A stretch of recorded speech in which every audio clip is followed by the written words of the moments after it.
Listen, so what you see here is the step down for Maddie's nephrostemy tube.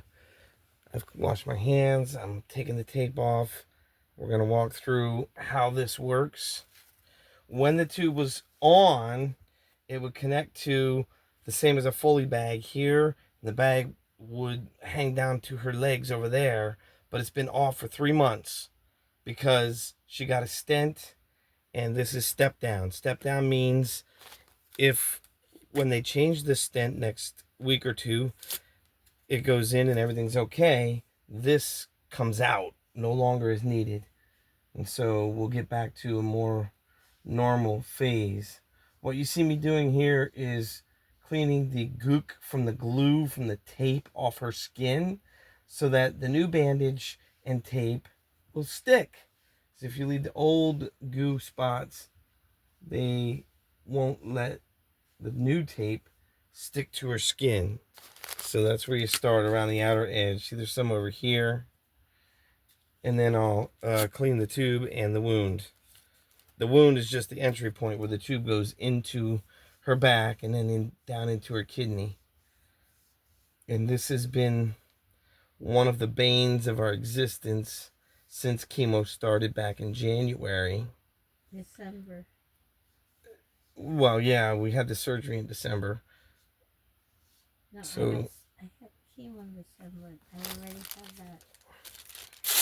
Oh, okay. It's gonna be a year next. Right.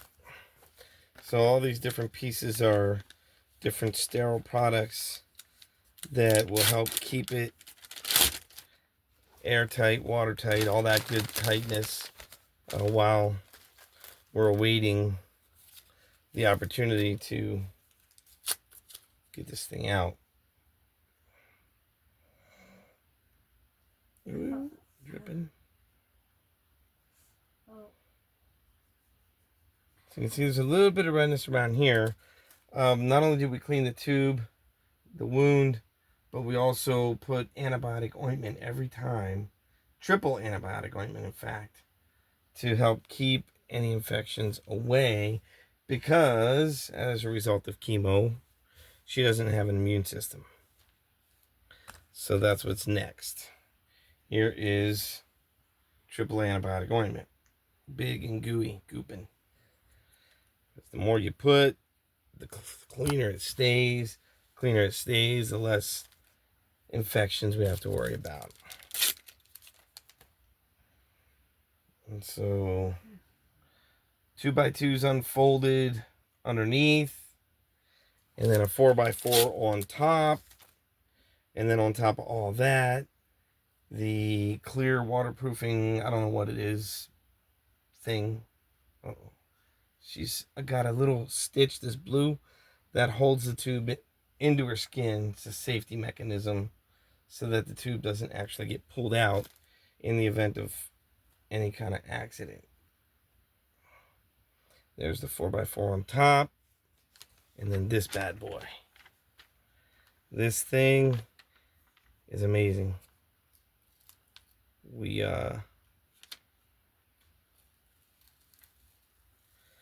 used this quite a bit when she first had this done, and as you can see, the 4x4 is too big, so I'm not sure what to do. Maybe no 4x4, and even the 2x2s are a little too big, so we'll slide those a little bit.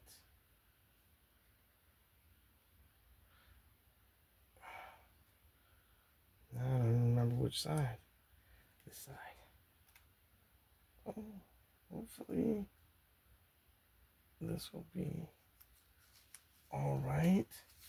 And we'll go around the outside edge with regular tape just to be sure that it stays down, and so that there's only a little bit of gooey weirdness later, because this clear thing is not only waterproof, it helps seal it up so that there's no other issues. And this is some new tape that we basically got from CVS, but it's also waterproof, so it ought to help keep the moisture out so that we don't have to deal with any infection challenges later.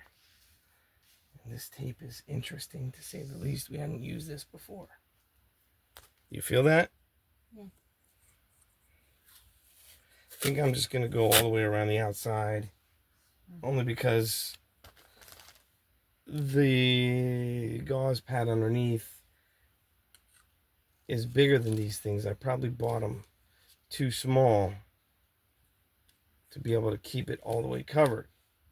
That was my fault, because I don't know how to measure crap. No.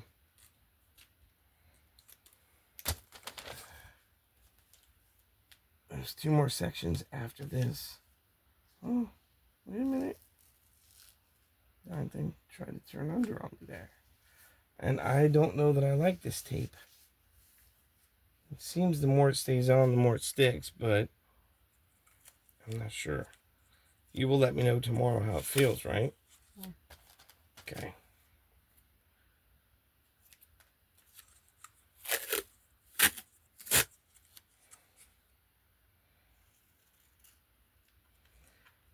Two more sections around the outside. And we're done.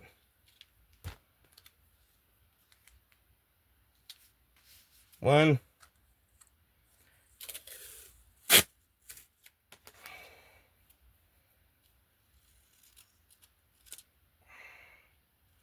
And two. Whoa.